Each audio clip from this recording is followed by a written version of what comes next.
Chers frères et sœurs, chers bénis de Yah, nous sommes les bénis de Yah.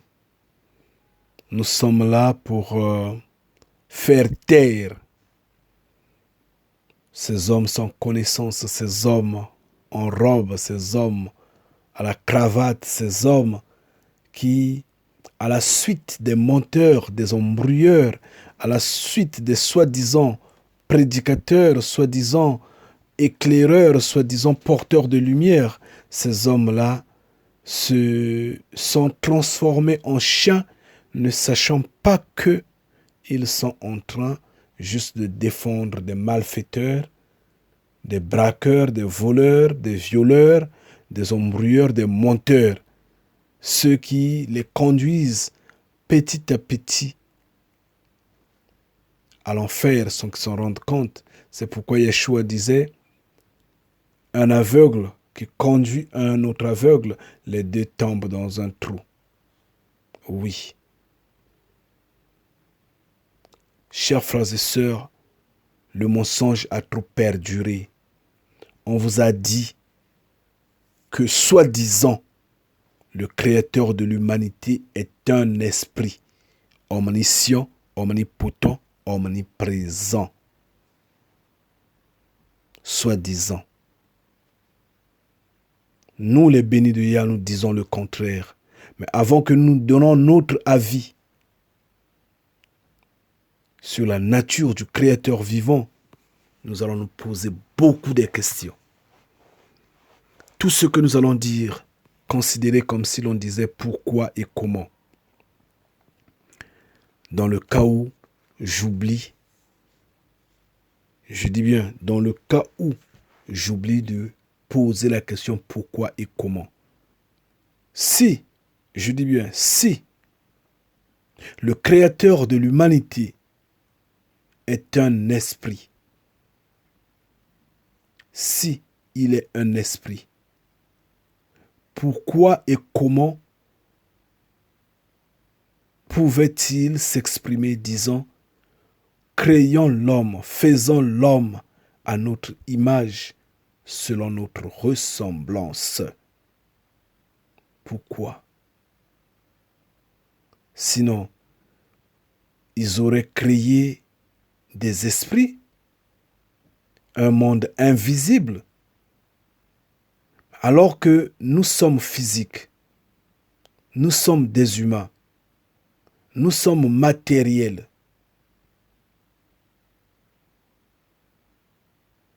Ça ne marche pas, ça ne tient pas la route. Créons l'homme selon notre image et notre ressemblance. Mais si la ressemblance est spirituelle, mais oui, nous avons l'esprit, nous avons le cerveau, nous avons la puissance, nous avons l'énergie, nous avons la pensée. Maintenant, si l'image est physique, mais bien sûr que nous sommes physiques, nous sommes matériels, vice-versa, que ce soit la ressemblance qui est physique et l'image est spirituelle, c'est pareil. Nous sommes des humains. Mais il se demande, il dit, créons l'homme. Il ordonne, créons l'homme selon notre image et notre ressemblance.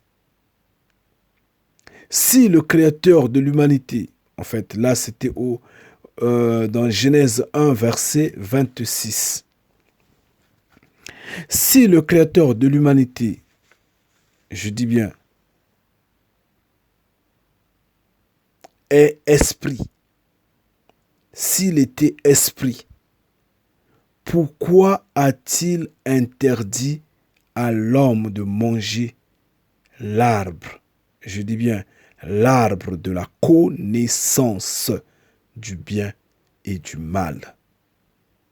Pourquoi a-t-il interdit à l'homme d'en manger? S'il est esprit. N'est-ce pas que c'est un homme qui manifeste des envies ou des sentiments. Parce que ici, il y a une question, il y a un sentiment de peur qui est là. Un sentiment de réticence, de crainte qui est là. Dans Genèse 2, versets 16 à 17, le Créateur vivant dit que l'homme ne mange pas l'arbre de la connaissance du bien et du mal. Si, j'évolue bien, si le Créateur de l'humanité est un esprit,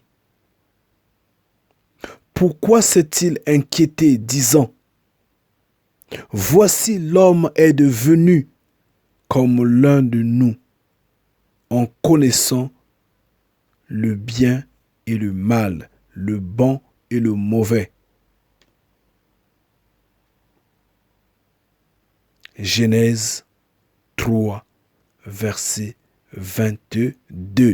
Pourquoi a-t-il eu cette peur-là? Pourquoi s'exclame-t-il ainsi? Ça a quel avantage s'il est esprit?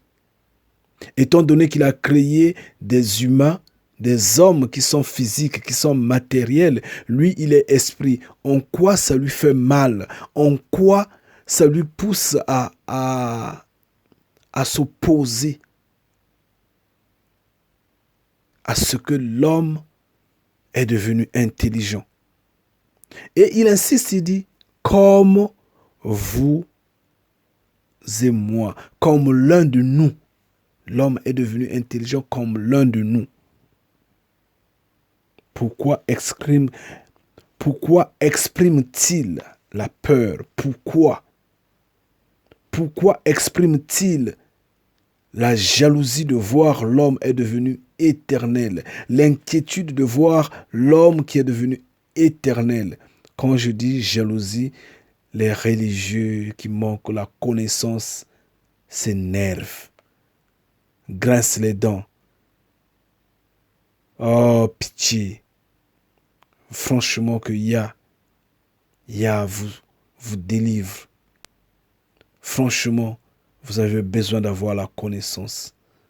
C'est une obligation. Vous devrez avoir la connaissance. Au verset 23 du même chapitre 3 de Genèse, on voit Yah chasser l'homme et la femme du jardin d'Éden.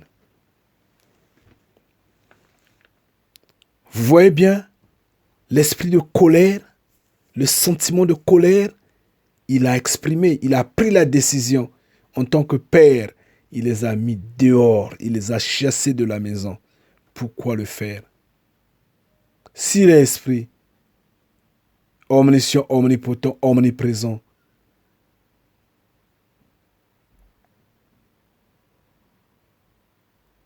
il n'allait pas être surpris que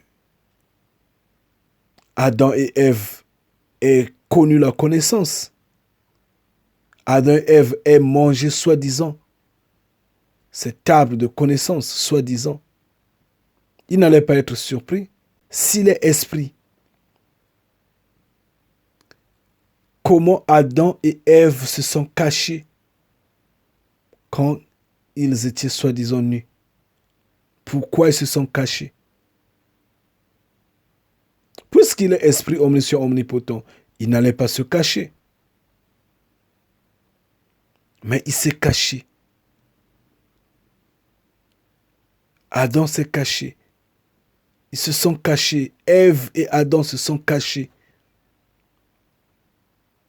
S'il est esprit, comment Adam et Ève ont-ils entendu? Comment et pourquoi ont-ils entendu Yah marcher dans le jardin pendant qu'il se promenait? Si vraiment il est esprit, comment? Alors que les autres sont des matériaux, des physiques. Vous voyez bien que la religion ne vous a pas aidé, non? La religion vous a égaré quelque part. nous avançons.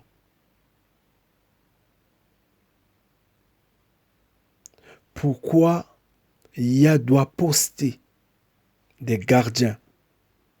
Pourquoi? Pourquoi va-t-il poster des gardiens pour sécuriser le chemin qui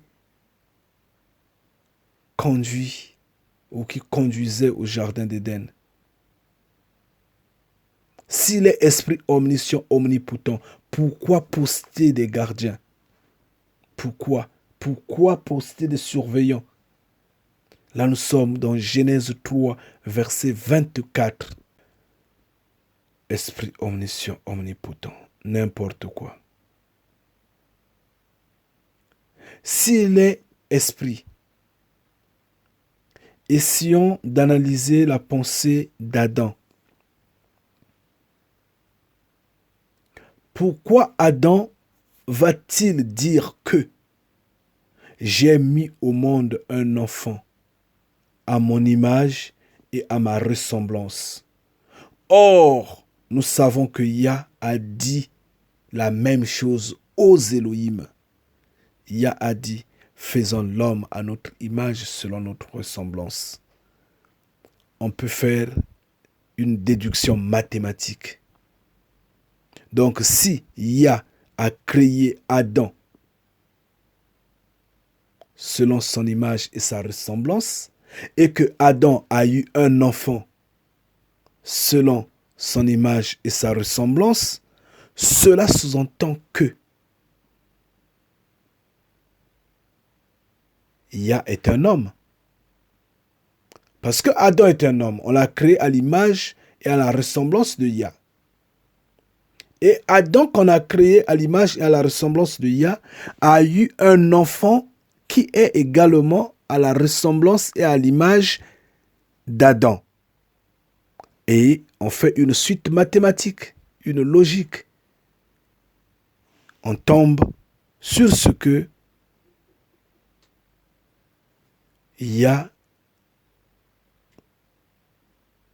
est un homme, sur ce que le Créateur vivant est un homme. Mais on ne conclut pas là, on va avancer. Parce que là, nous sommes dans, je crois, Genèse 5, verset 3.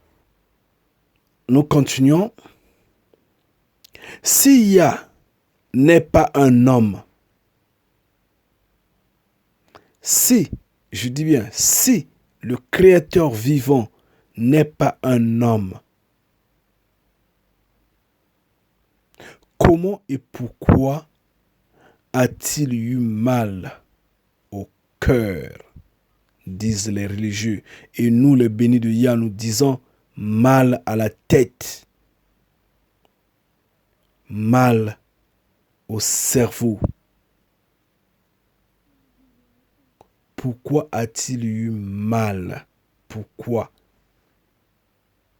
Si il est esprit, un esprit malade, un esprit qui a mal, ça fait rire. Franchement, ça fait penser. Ça rend idiot. Comment? C'est une impossibilité. Justement, c'est une impossibilité. Alors, à ce moment-là, nous sommes dans Genèse 6, verset 6. On a vu ça, on a su que les fils d'Élohim commençaient à se multiplier avec les créatures, les hommes qu'on avait créés sur terre. Et Yah n'était pas d'accord de cette union-là.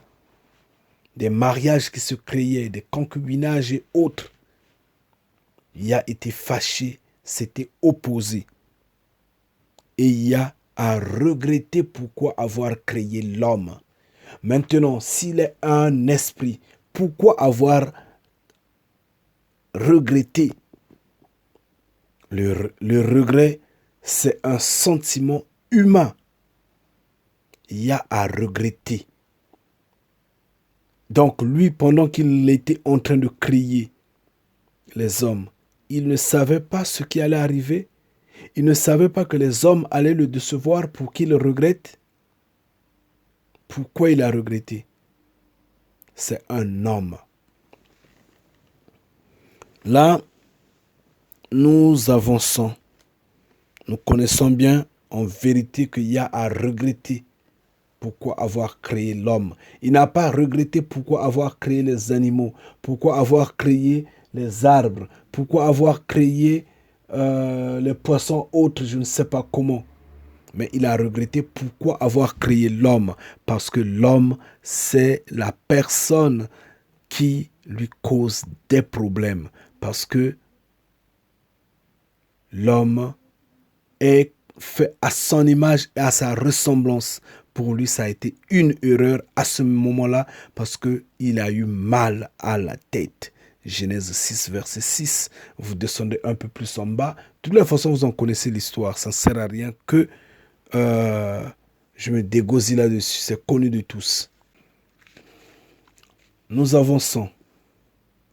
Genèse 11, verset 5 à 8. Comment expliquer que le Créateur, oui, le Créateur vivant, lui qui est soi-disant esprit, omniscient, omnipotent, omniprésent, va descendre pour vérifier. Il est venu vérifier les installations de la tour de Babel. Comment l'expliquer? Qu'un esprit vienne. Comment l'expliquer? Et quand il repart dans les cieux, il va annoncer aux autres que c'est sérieux, c'est du bon ce que ces petits-là sont en train de faire sur terre, ce que ces hommes-là sont en train de faire. Allons-y, détruisons-les. Donc l'esprit est parti chercher l'aide. Comment vous expliquez ça? N'est-ce pas qu'un homme qui va prendre le concours d'une équipe, le concours des autres hommes, soyons réalistes. Et maintenant, on va dire pourquoi et comment va-t-il s'inquiéter en disant allons-y, détruisons-les. Pourquoi? C'est que c'est un homme. Genèse 18. On peut se poser beaucoup de questions. Comment allez-vous l'expliquer? Oui, sa rencontre avec Abraham. Comment se fait-il que Abraham ait lavé les pieds du Créateur vivant? Comment, s'il est esprit? Pourquoi les laver? Pourquoi laver les pieds? C'est un esprit, il est invisible. Mais on le lave les pieds quand même. Donc l'esprit a des pieds. C'est vraiment n'importe quoi. Et il va plus loin. Il mange de la viande préparée par la femme d'Abraham, Sarah. Il boit le lait là chez Abraham. Soyons réalistes quand même. Réfléchissez. Jusqu'à quand serez-vous bornés et fanatiques en dormant, en croyant sur des rêves, soi-disant esprit omniscient, omnipotent, omniprésent, qui n'existe pas et qui ne va jamais exister?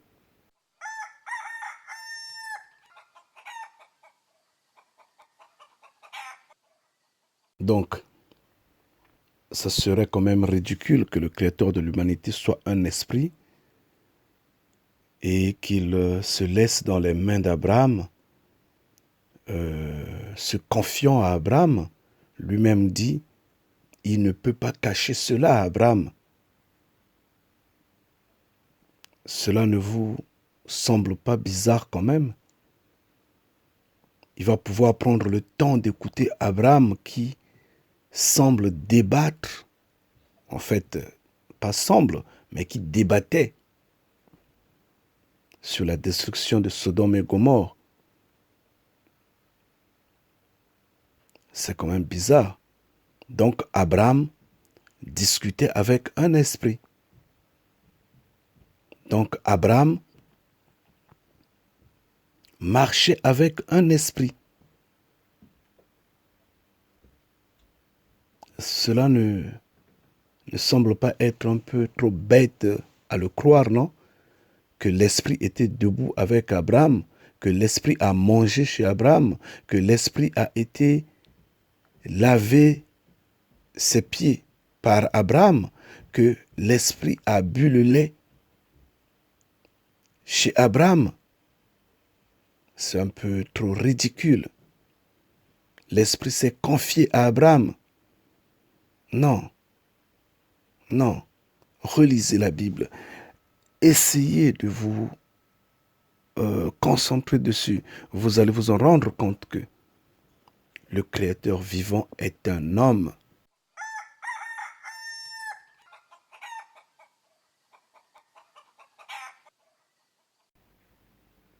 Dans Genèse 32, versets 24 à 30, comment allez-vous expliquer que le Créateur vivant est un esprit, mais il se livre au combat corps à corps, un combat physique avec Jacob? Comment allez-vous l'expliquer? Mais ne dormez pas, ouvrez vos yeux. Dans Nombre 12, comment allez-vous l'expliquer s'il est vraiment esprit, qu'il vienne résoudre un conflit? Lisez Nombre 12. Pour la petite histoire, je vais vous la raconter un tout petit peu. Moïse était marié à une étrangère, une Éthiopienne. Et selon la loi, on ne devrait pas se marier aux étrangers. Donc, eux, ça les a dépassés. Eux qui? Myriam et Aaron. Donc, ils vont causer des pépins à Moïse. Ils vont remettre en doute ce qu'il était prophète de Yah. Selon eux, Moïse n'était pas prophète de Yah. Comme on remet en doute les bénis de Yah aujourd'hui. Oui, c'est cela. Eux de même, le doute est rentré. Ils ont oublié qu'ils avaient traversé le Nil ensemble. Ils ont oublié qu'ils sont en train de manger dans le désert tout ce que Yah descend. Mais ils ont remis Moïse en doute. Ils ont dit qu'il n'est pas le prophète de Yah. Et Moïse s'énerve et appelle Yah. Et la pagaille est rentrée au sein du cœur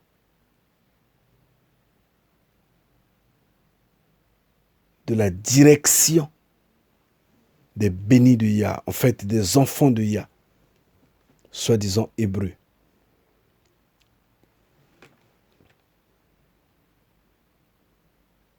Et Yah, se rendant compte que son prophète était mal au point, Yah descend. Quand il arrive, la Bible dit bien que sa gloire est venue se mettre au-dessus de la tente de réunion. Sa gloire était au-dessus. Et je vous ai déjà expliqué que signifie la gloire. En ce temps, nos parents voulaient juste parler de ce qui est objet volant. Nuée, nuage, comme l'on pourrait dire, selon le langage nouveau, hélicoptère, avion hypersonique, vaisseau spatial et je ne sais quoi et quoi, c'est venu, c'est resté au-dessus de la tente de réunion. Yah est descendu lui-même en chair et en os. Il est resté assis face à face avec Myriam, Aaron et Moïse. Et c'est de là qu'il va leur dire, moi et Moïse, nous parlons bouche à bouche. Mais quand les gens parlent bouche à bouche, c'est pas face à face. C'est pas les yeux dans les yeux qu'on se regarde. Il dit, nous parlons bouche à bouche comme des amis. Mais il faudra lire. Vous laissez embrouiller par des hommes en cravate, par des hommes en robe, qui vous font rêver d'un esprit. C'est votre problème, vous égarez vous-même. Nous, bénis de Yah, nous avançons. Et donc, s'il est un esprit, l'esprit donc était venu, s'est mis en face d'Aaron, en face de Moïse, en face de Myriam, et finalement, l'esprit va parler, et eux, ils avaient vu l'esprit. Ironie du sort, même Myriam avait perdu ses états d'âme. Oublions que la personne glorieuse qui était en face d'elle, c'était le créateur de la vie, le créateur de l'humanité. Myriam avait manqué du respect à Yah. Et Yah était sorti de cette tente fâché. Mais donc un esprit était en colère. Un esprit avait désapprouvé la réunion. Selon vous. Mais non. Yah est parti fâché. Lisez Nombre 12. C'est simple. Lisez, vous allez comprendre, vous allez découvrir. Vous allez vous en rendre compte que ces hommes-là vous trompent. C'est pourquoi Simon Kimbangu disait, lisez la Bible sans cesse. Lisez vous-même. Exode 18, verset 12. Ici de même, un autre point. Yéthro, le beau-père de Moïse, Aaron et tous les anciens du peuple, le peuple de Yah qui était sorti d'Égypte, tous les anciens avaient vu Yah de leurs propres yeux. Ils avaient vu Yah, ils avaient vu le Créateur vivant de leurs propres yeux. Et maintenant, posez-vous la question, comment ils avaient vu un esprit? Donc, selon vous, ils avaient porté, comment est-ce qu'on appelle? Je ne sais pas si c'est des loupes qu'ils avaient portées ou s'ils avaient des microscopes. Je ne sais comment le dire. Franchement, qu'est-ce qu'ils avaient porté pour voir l'esprit? N'importe quoi. Le créateur de l'humanité est un homme. On l'a vu. Je dis bien, il est un homme.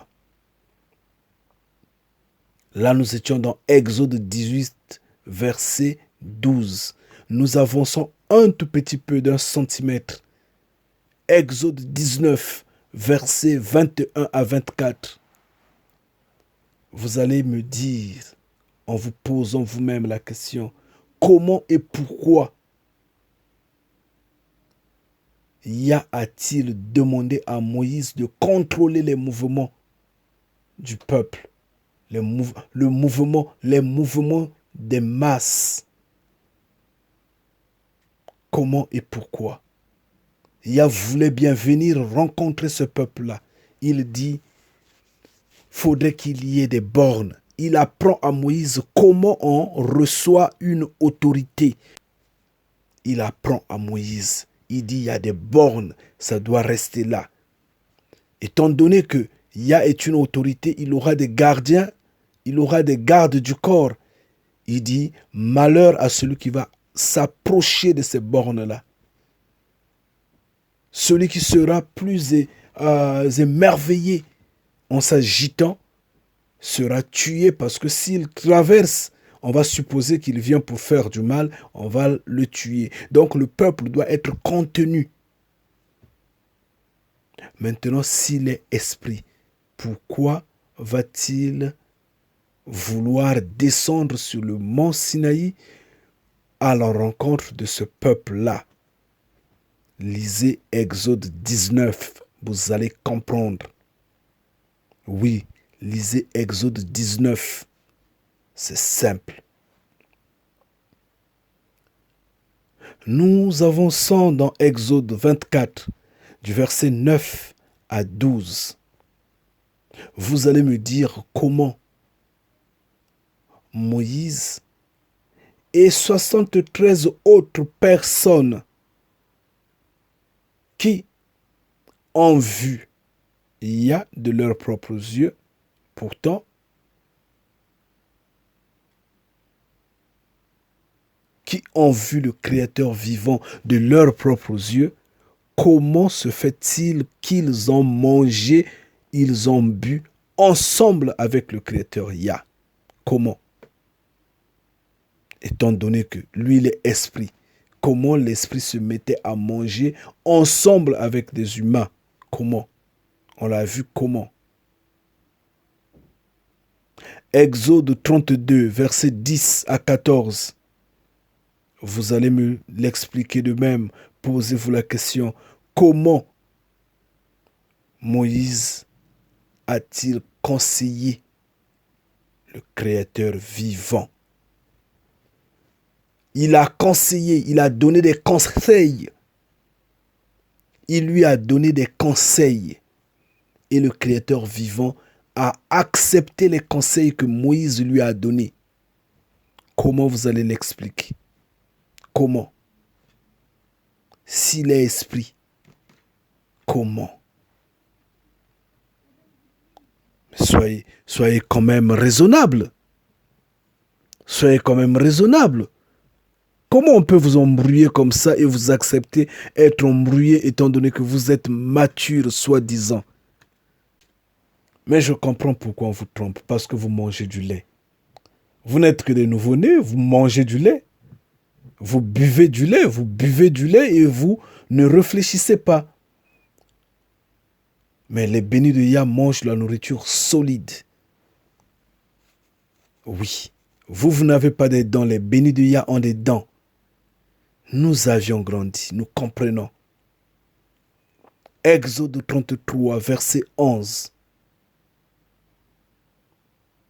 Ici, il est encore dit que Moïse parlait bouche à bouche avec le Créateur vivant. Et comment? Comment, posez-vous la question? Si vous voulez ajouter pourquoi, franchement. Psaume 33, versets 13 à 14. Pourriez-vous nous dire, pourriez-vous me dire pourquoi David dit que le Créateur vivant a pour demeure les cieux, qu'il vit dans les cieux? Pourquoi David le dit? En vertu de quoi? Qui est-il pour le dire? Vous pouvez me dire pourquoi l'a-t-il dit? Isaïe 40, versets 21 à 22. Pourriez-vous me dire pourquoi et comment le prophète Isaïe nous parle-t-il du Créateur qui est au-dessus? En fait, le Créateur vivant qui vit au-dessus du cercle de la terre, c'est-à-dire dans les cieux, dans l'univers, dans les cieux, quelque part dans l'univers, parce qu'il explique bien que,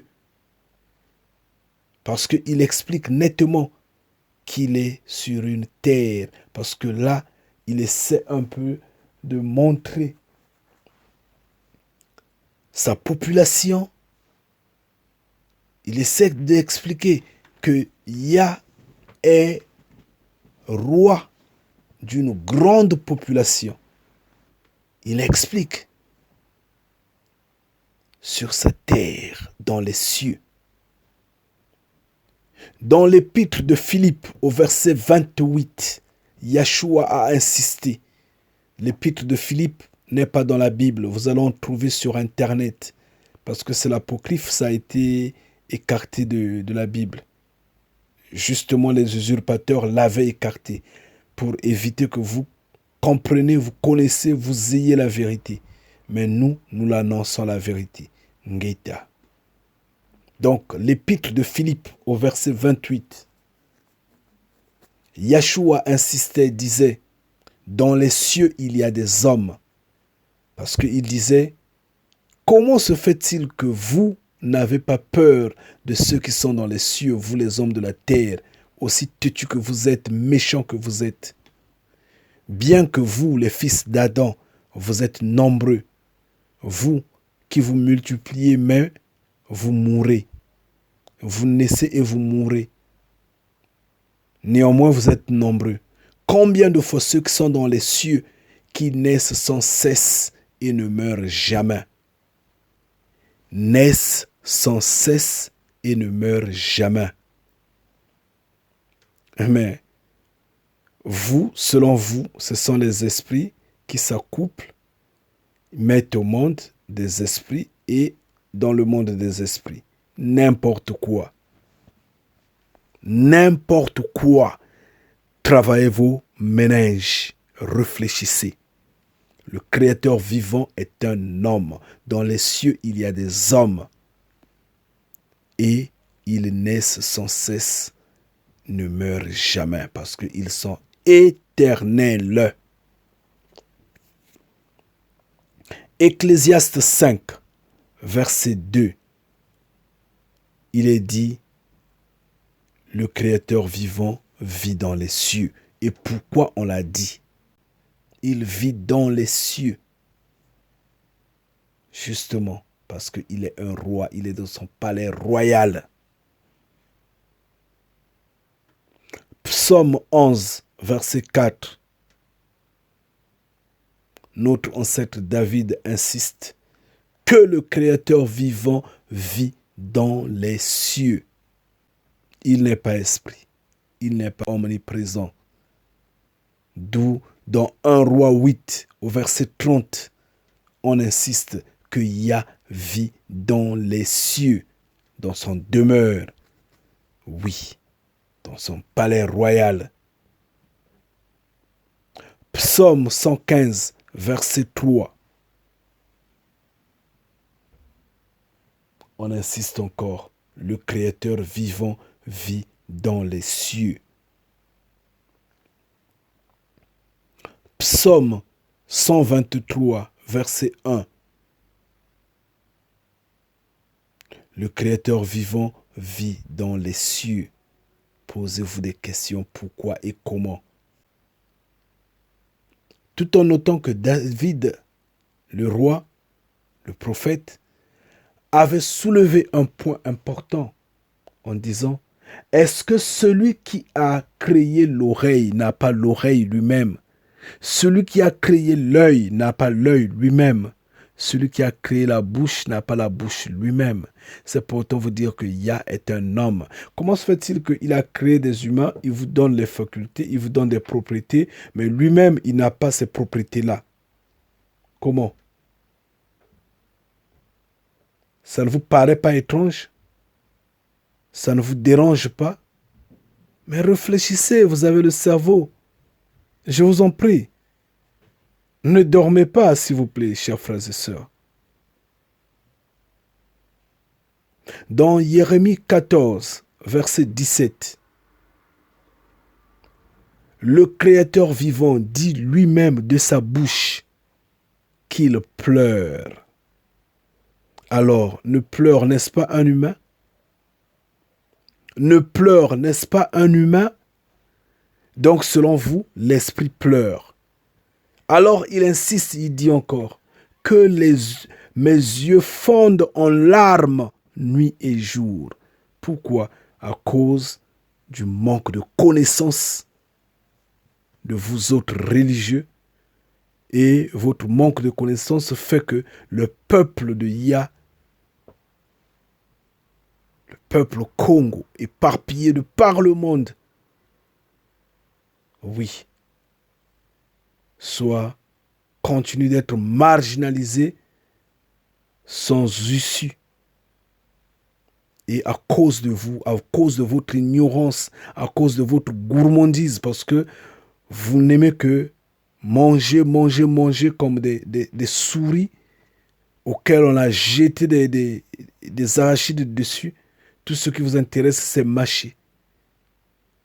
Pourvu que le ventre soit rempli, le cerveau ne travaille pas. Vous ne pouvez pas comprendre que le Créateur vivant est un homme. Vous êtes en train de vous embourber qu'il est esprit, alors que la Bible elle-même, la Bible que vous avez, c'est écrit dans votre Bible là, mais vous ne voyez pas. Vous avez des yeux en carton, en poussière. Oui. Il a dit, il pleure tous les jours, jour et nuit. Ses yeux fondent en larmes. Il est attristé.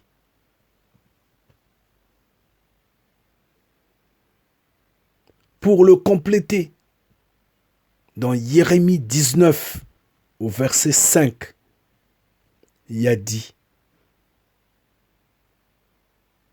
ce que ce peuple-là est en train de faire, ça ne m'a jamais été venu. Ça ne m'était jamais arrivé. Ça ne m'était jamais venu dans mon esprit, dans ma tête. Je ne l'ai jamais pensé. Ça ne m'était jamais venu à la pensée. Ngeta. Et donc, un esprit va parler ainsi. Mais s'il est esprit omnipotent, omniprésent, omniscient, pourquoi va-t-il parler ainsi? Ça ne passe pas. Il y a pas mal de versets bibliques. Si je me mets à citer, je veux m'épanouir, je veux m'essouffler, je veux m'étouffer. Lisez la Bible, s'il vous plaît. Dans Isaïe 13, versets 4 à 5, le Créateur Yah, on le voit passer en revue l'armée des cieux. Et on dit, il y a un nombre incalculable de soldats.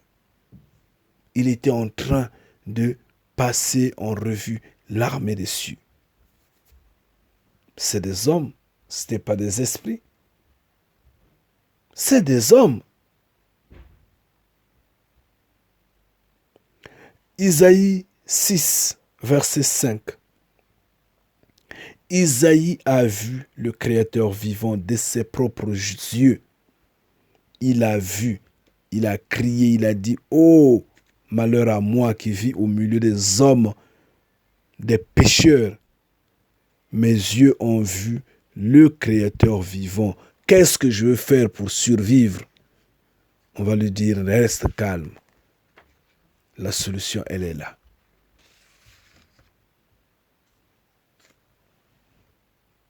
Qu'est-ce que je veux faire pour survivre, aussi pauvre que je suis, aussi pécheur que je suis? Isaïe 6, versets 8 à 9. Le Créateur est dans le besoin d'un messager. Mais s'il est un esprit, pourquoi a-t-il encore besoin des messagers? Pourquoi envoyer Simon Kimbangu, Yeshua, Moïse, Isaïe, Jérémie, je ne sais qui et qui? Pourquoi les envoyer? Pourquoi utiliser les bénis de Yah? Pourquoi Enoch? Pourquoi, étant donné qu'il est esprit omniscient, omnipotent, mais il allait seulement se laisser inhaler, se laisser avaler par l'homme. On allait seulement l'inspirer. On l'inhale, il rentre en nous, il change tout. Essayons de réfléchir. Dans Isaïe 6, versets 8 à 9, le prophète Isaïe a été au cœur des décisions du Créateur vivant dans les cieux. Le Créateur vivant était dans le besoin de trouver coûte que coûte un messager. Il dit, qui je vais envoyer qui va parler pour nous? Qui?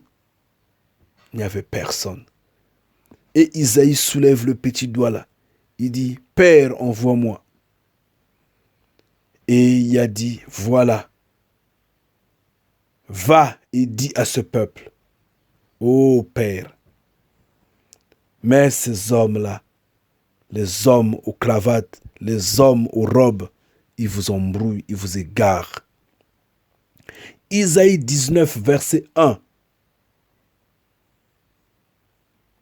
Le Créateur vivant a été vu, a été aperçu, monter dans une nuée rapide en direction d'Égypte. Je vous avais déjà expliqué que signifie nuée. Nuée qui signifie tout simplement, en langage nouveau, on pourrait dire, scoop volante,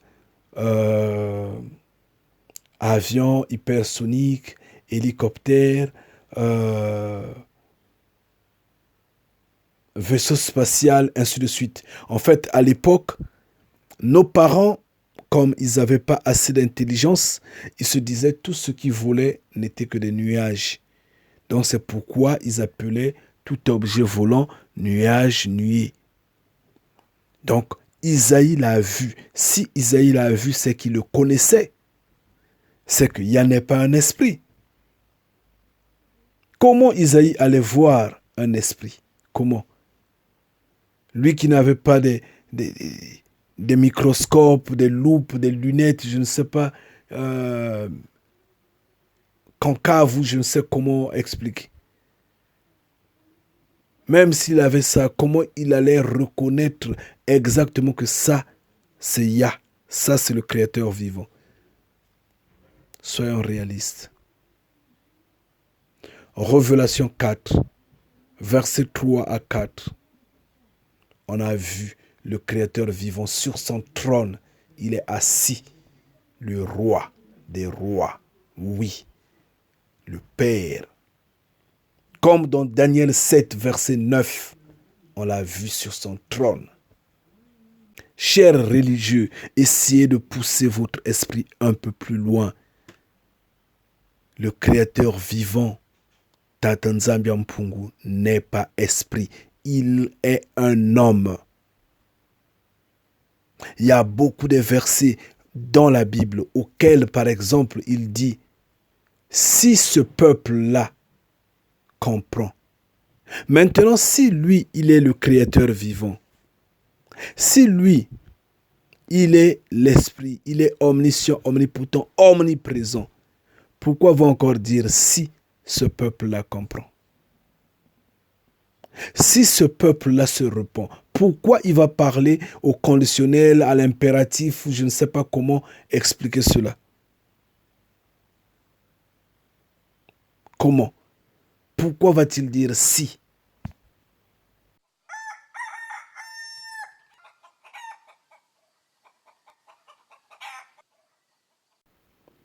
Quelque part, quelque chose qui est intéressant est que dans la Bible, quand vous prenez le livre de Job, chapitre 2, verset 7, il est dit, Satan est sorti d'auprès de la personne de Yah. Satan est sorti d'auprès de la personne du Créateur vivant.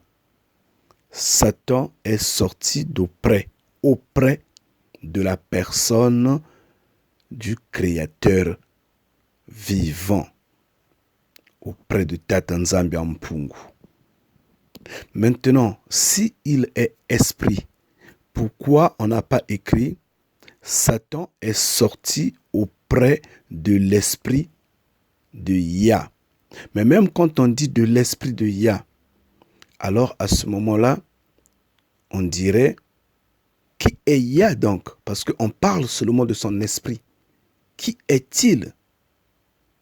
Je ne sais pas si vous me comprenez.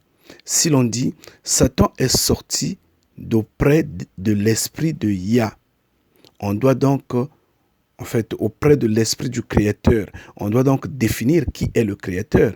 Parce que là, on parle seulement de son esprit. Non, ne soyons pas ridicules.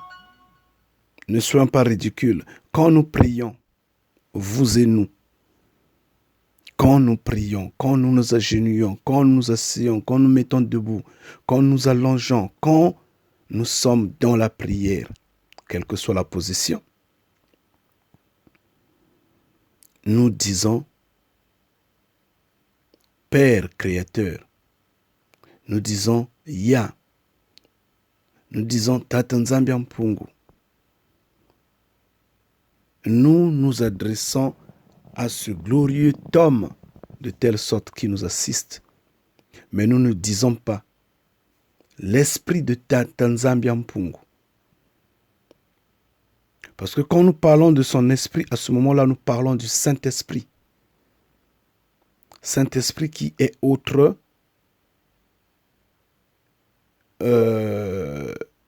chose, si je peux le dire, excusez-moi du terme. Mais quand nous nous adressons au Créateur vivant, à la personne du Créateur vivant. Nous nous adressons au Créateur vivant. Alors pourquoi on ne s'adresse pas à l'esprit du Créateur? Pourquoi on ne dit pas, oh non, l'esprit du Créateur vient m'aider, l'esprit du Créateur assiste-moi, l'esprit du Créateur vient. Non, on dit, Créateur, Père, assiste-moi. Pourquoi? C'est qu'il n'est pas esprit. Parce que s'il était esprit, on allait s'adresser esprit de. On allait dire, esprit, viens m'assister. On ne le dit pas. On dit directement, Créateur, viens m'assister. C'est pourquoi ici on a dit la personne du Créateur vivant, la personne de Yah, la personne de Tata Nzambi Mpungu, la personne de l'Éternel. Pourquoi ne pas dire esprit de Yah? Pourquoi ne pas dire esprit tout court? Et oui, on devrait dire esprit tout court. Satan est sorti d'auprès de l'esprit. Point. Puisqu'il est esprit. Puisqu'il est esprit. Donc vous voulez qu'on ajoute esprit créateur? N'importe quoi. N'importe quoi. Et quand vous priez, pourquoi vous ne le dites pas vous d'abord? Commençons par vous-même. Pourquoi vous ne le dites pas? Si vous ne le dites pas, c'est parce que ce n'est pas fondé, ce n'est pas logique, ce n'est pas ça la vérité. Vous tombez dans vos propres pièges. Vos pièges, le piège d'ignorance. Malheureusement. Dans 1 Roi 14, versets 8 à 11, Yah est devenu dessus. Le Créateur vivant est devenu dessus par les réactions de Yorobam. Mais lui qui est Créateur vivant se dit offensé, devient dessus. Pourquoi? Pourtant, il est Créateur. On ne le diminue pas. Il est Créateur, mais nous sommes en train de démontrer qu'il est un homme, qu'il est un être vivant. Il devient dessus. Pourquoi? Étant donné que c'est lui-même qui avait placé Yorobam à la tête de son peuple. Dans 1 Roi 11, versets 37 à 39, Yah a fait la promesse à Yorobam de succéder à Salomon. Yah est resté sous son trône. Il a trouvé que Yorobam était la personne capable à succéder à Salomon. Il était fier de lui. Il lui dit, si tu obéis, il dit cela à Yorobam. Il dit, si tu obéis, il dit si. C'est pas sûr. si tu obéis. Il dit ça. Là, c'est Yah lui-même qui dit ça de sa bouche. Si tu obéis. Pourquoi il n'avait pas dit tu dois obéir? Quand tu vas obéir, tu dois obligatoirement obéir. Il n'a pas dit ça. Il a dit si tu obéis. Donc, il met la personne devant sa conscience, devant sa liberté. Il parle comme ça. C'est comme si lui-même n'était pas sûr si la personne allait tenir à ses promesses, à sa lancée, notamment à sa suite. La suite du Créateur Yah allait rester fidèle à Yah. Il dit, si tu obéis, dans le cas où tu obéis, je ferai ça. Mais si tu n'obéis pas, alors je ferai ça. Et il place Yorobam à la tête de son peuple. Mais par après, Yorobam l'a dessus. Et Yah est devenu dessus. Il faudra lire. Le même Créateur vivant, dans 1 Roi 11, versets 11 à 13, est devenu également dessus une fois de plus par les réactions de Salomon. Salomon qui était devenu idolâtre. Oui, nous le savons tous, il était devenu idolâtre parce qu'il s'est embrassé tellement de femmes qu'il avait dessus Yah. Et il avait maintenant des pratiques qui ne plaisaient pas au Père. Et Yah était devenu dessus. Mais pourtant, nous nous souvenons dans 1 Roi 9, versets 3 à 6, Yah était très content d'accepter la prière de Salomon. Oui, Salomon qui n'a pas demandé de la richesse, qui n'a pas demandé de l'influence, mais qui a juste demandé la connaissance à Yah. Yah était fier. En lui donnant la connaissance, Yah lui a tout donné. Tout. Mais après, Salomon là-dessus. Salomon là-dessus, Yah est sorti dessus. Mais en ce jour, si on se souvient bien, Yah a bien dit, si tu, pour ne pas dire, si tu obéis. Il dit, si tu. Pourquoi a-t-il parlé en disant si? Si tu obéis, si. Si tu écoutes ma voix, si. Si tu restes fidèle avec moi.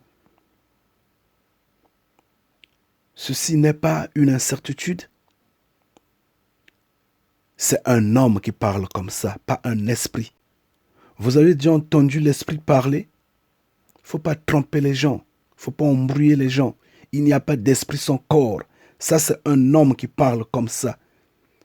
Il est en train d'exprimer une certaine incertitude. Mais il est créateur vivant. C'est lui qui nous a créés. Il faudra le reconnaître. C'en est la vérité.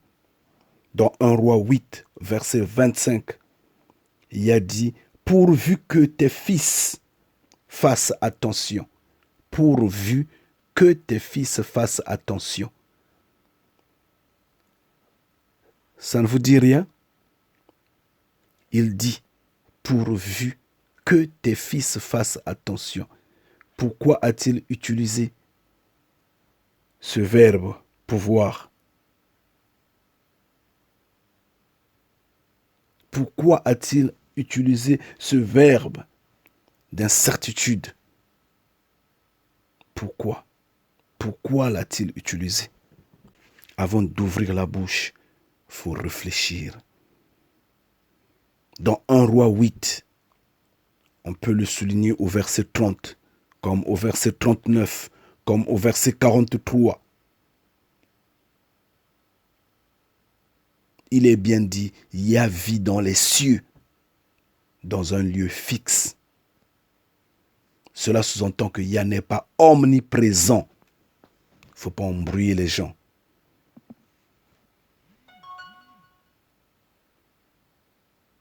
Dans 1 Samuel 15, versets 10 à 11, il est bien dit que Yah a regretté d'avoir fait de Saül le roi au-dessus de son peuple. Il y a à regretter. Mais pourquoi a-t-il regretté, étant donné que c'est lui-même qui avait donné à Saül ce poste, cette place, ces commandes. Mais après, il a regretté. Pourquoi a-t-il regretté après? Donc, il ne savait pas, quand il mettait Saül au pouvoir, il ne savait pas ce qui allait arriver.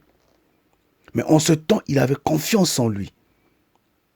Donc, s'il le savait comme aujourd'hui, il le sait depuis toujours. Il avait dit qu'il va détruire la terre, que la prochaine destruction sera par le feu.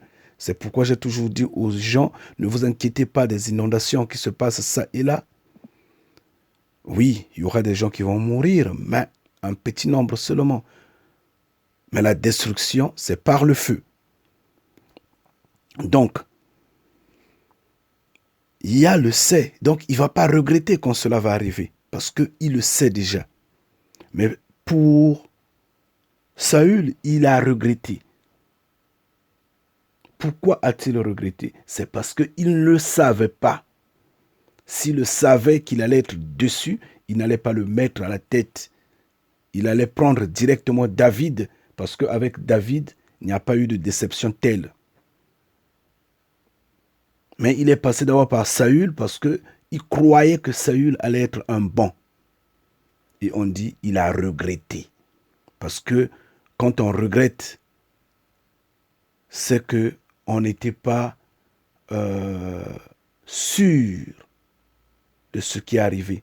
On croyait autre chose qui allait être bien, qui allait être positive, qui allait être constructive, qui allait être bien, qui allait être profitable.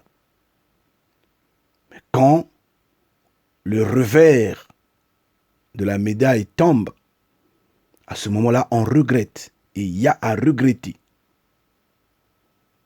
Oui, il faudra lire. Psaume 53, versets 2 à 3, nous dit que Yah vit dans les cieux. Ngita. Il vit dans les cieux. Il n'est pas omniprésent. Bien sûr, pas à la manière des religieux, avec leur fantasme où il est partout. Quand les gens font la fornication, il est là. Quand les gens font des crimes, il est présent. Quand les gens vont aux toilettes, il est là présent. Quand les gens sont dans la pornographie, il est là présent. Quand les gens sont dans la zoophilie, il est là présent. Non, c'est n'importe quoi. C'est n'importe quoi. C'est n'importe quoi. Il vit dans les cieux, il est un roi. Oui, bien que il a ses oreilles, ses yeux braqués sur nous. Mais pour les bénis de Yah, c'est facile à comprendre dans un monde si évolué où il y a des caméras partout, où il y a l'Internet. Qui dirige l'Internet? Ce n'est pas dirigé depuis les États-Unis là-bas. Mais le monde entier n'en bénéficie pas. Qui dirige votre Wi-Fi? Ce n'est pas la compagnie qui vous donne le téléphone. C'est dans un petit bureau qu'on dirige ça, mais toute la nation est alimentée. C'est des choses qu'on devrait comprendre maintenant. Et Yah qui a créé ce monde n'allait pas prendre des précautions de mettre des caméras un peu partout, des micros partout. Vous connaissez ce que les arbres font, leur rôle, vous en connaissez? Vous connaissez le rôle du vent? Il y a des caméras partout, mais qui sont invisibles à l'œil nu. Yah a dit, il a mis des frontières partout. Il y a des frontières dans les airs, entre par exemple l'Afrique et l'Europe. Il y a des frontières que vous ne connaissez pas, que vous ne voyez pas. Il y a des frontières dans les eaux. Il y a des frontières un peu partout. C'est normal qu'ils puissent mettre les caméras, qu'ils puissent mettre tout. Notre cerveau enregistre, envoie tout. Nos cheveux, oui, envoie tout auprès de l'ordinateur central qui est dans les cieux. Et Yeshua a expliqué largement, sauf que vous ne comprenez pas. Exode 13, verset 17, il a dit, « Il se peut que le peuple ait du regret. » Ngeta. Quand il verra la guerre, et il retournera bel et bien en Égypte. Ô Père, allez lire, lisez, ouvrez votre connaissance. Il se peut que le peuple ait du regret. Pourquoi lui, Créateur, va parler ainsi? Vous savez ce qui se passait? Que je me mette à vous expliquer cela? Vous ne le savez pas que Yah a ordonné à l'armée des cieux de sortir le peuple Bantou, le peuple Congo, le soi-disant peuple hébreu de la terre d'Égypte où nos ancêtres ont été en captivité. Et pendant qu'on les sortait, pendant qu'on les guidait, pendant qu'on les emmenait, il fallait passer de territoire en territoire. Et comme le peuple était sous couverture d'Élohim qui était lourdement armé, d'autres nations, toujours dans le sens de rébellion, s'opposaient à l'armée des cieux. D'où chaque fois quand ils arrivaient devant un État, devant un territoire, Moïse s'avançait, demandait à ce que l'on puisse permettre à nos ancêtres de traverser le territoire sans pour autant qu'on ne touche feuilles, l'eau, nourriture, mais juste que le peuple passe sous escorte. Si cet État-là acceptait, le peuple passait dans la paix. Maintenant, si l'État n'acceptait pas, il était donc question que le peuple puisse détourner ce territoire-là pour continuer son chemin. Mais pendant ce temps, Yah gardait dents contre le peuple, contre le pays qui ne permettait pas au peuple bantou, au peuple Congo, au soi-disant peuple hébreu, de traverser, à ce pays-là qui a interdit à notre peuple, à nos parents, à nos ancêtres de traverser leur territoire. Yah gardait dents. Et bien après, il ordonnait à l'armée d'aller détruire ce pays-là, d'aller détruire ces peuples-là. Maintenant, cela ne coûterait rien à l'armée des cieux de le faire pendant que le peuple est là présent, de le faire à l'instant et de passer, de traverser le territoire par force. Mais Yah évitait cela. Il évite et il dit ceci. Il se pourrait que, il se peut que le peuple ait du regret en voyant les gens qui sont en train de se battre, les gens qui sont en train de mourir, d'autres qui sont en train de fuir, des explosions d'armes. Le peuple aura du regret. Il va dire, non, repartons en Égypte parce qu'en Égypte, il n'y avait pas la guerre, il y avait la paix. Et la situation ne sera plus totalement sous contrôle. Il y aura une panique énorme. C'est ce que ça sous-entend. Mais pourquoi Yah va se voir dans l'incapacité de contrôler les masses? Pourquoi et comment l'armée des cieux, est-ce que vous posez la question, comment et pourquoi l'armée des cieux sera incapable de contrôler les masses? Mais oui, c'est une question des hommes, c'est une question humaine. Parce que ce peuple qui se déplaçait, nos ancêtres avaient avec eux et des animaux et des hommes, des vieillards, des malades et autres. Bon, c'est vrai qu'il n'y avait pas de malades parce que Yah était là pour soigner. Mais il y avait des vieillards, il y avait des enfants, il y avait des femmes enceintes. Il y avait des animaux qui étaient sous contrôle. Donc, une fois qu'il y a des explosions d'armes, des détonations et autres, mais les gens fuient, les animaux vont fuir Rien ne sera sous contrôle. C'est ce que Yah a évité. Il dit, alors il se pourrait qu'ils aient peur, qu'ils aient du regret. Comment allez-vous expliquer cela? Comment? Quelle analyse pourriez-vous faire face à de telles pensées? Exode 13, verset 17. Lisez. Fermez la bouche au lieu de parler n'importe comment. Les choses des cieux ne vous appartiennent pas.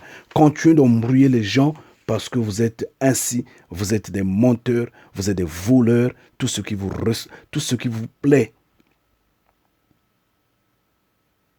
c'est de prendre des dîmes, des quêtes, des cotisations, je ne sais comment, c'est d'inventer des projets sur projets afin de racketter les gens. Faites-le. Mais les choses des cieux ne vous appartiennent pas. Il ne faut pas embrouiller les gens. Taisez-vous et apprenez. Au lieu de vouloir s'opposer. Exode 23, verset 22. Il a dit, mais si tu obéis strictement à sa voix, si tu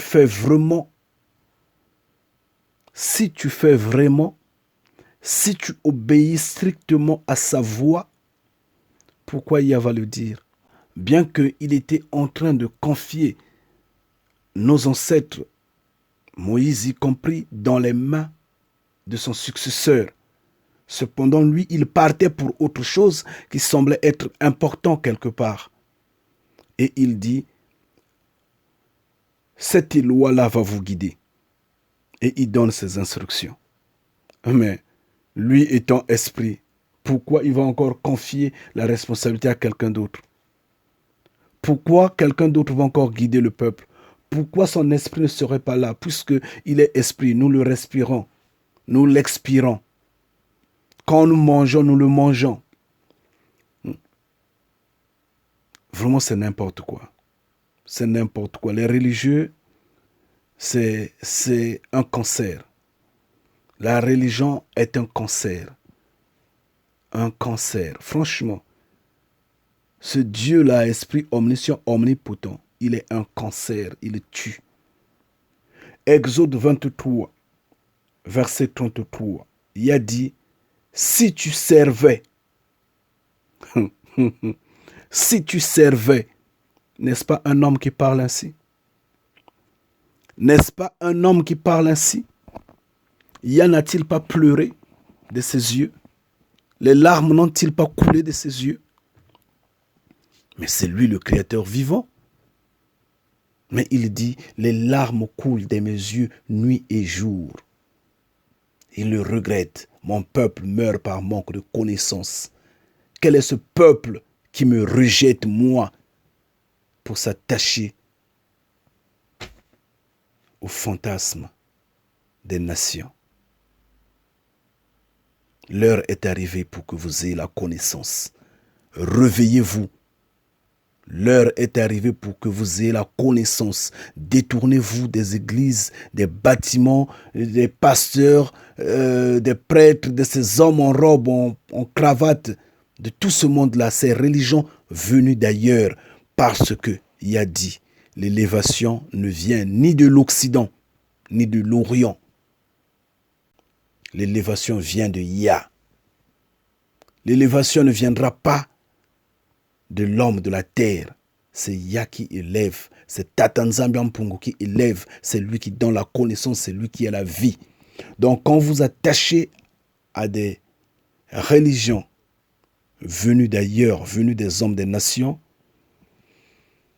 bien, vous choisissez vous-même la perdition. La perdition.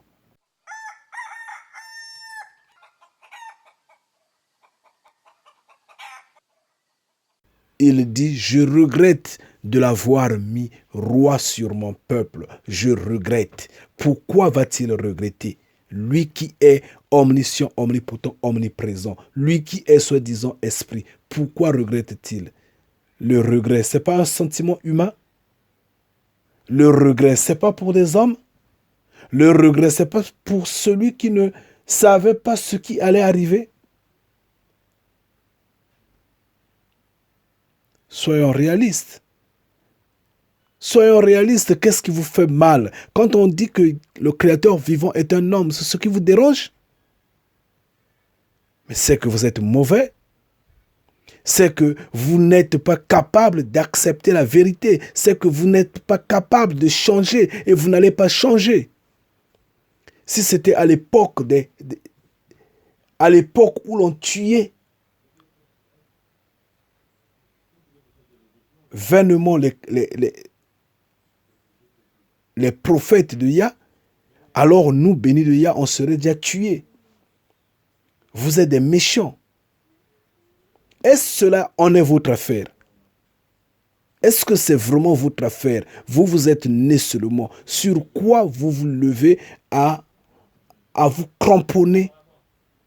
Sur des balivernes, des rêveries, des imaginations que d'autres personnes vous ont inculquées, vous ont accroché comme serait le fer rouge sur votre peau. Mais réfléchissez. Soyez libre. Il n'y a pas mal. Si je prends tout ce temps-là à aller chercher ces versets bibliques-là, ça va vous étouffer. Il y a pas mal des endroits là où il exprime les sentiments, la colère, la joie et autres. Il exprime des sentiments. Il est un homme.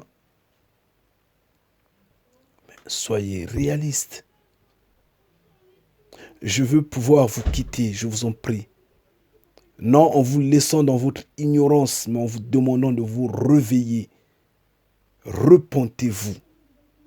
La repentance, elle est là, elle est à votre porte. La lumière est rentrée chez vous. Nous sommes les bénis de Yah. Nous vous appelons, réveillez-vous, repentez-vous.